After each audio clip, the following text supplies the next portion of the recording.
Love பண்ணுற டைம்லேருந்தே R15 எடுக்கிறது அப்படிங்கிறது தான் இவரோட ட்ரீமாக இருந்தது.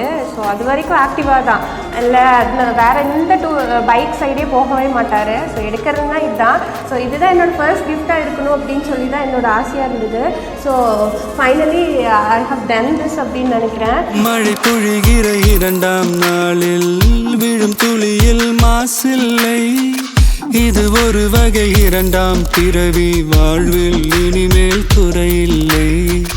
யுத்தம் புரிகிற மண்ணில் இரத்த பந்தம் போல் பலமில்லை. வா எழுந்திடு, வாழ் சுழற்றிடு, வான் கிழித்திடு, பயமில்லை. கீச்சை மறந்து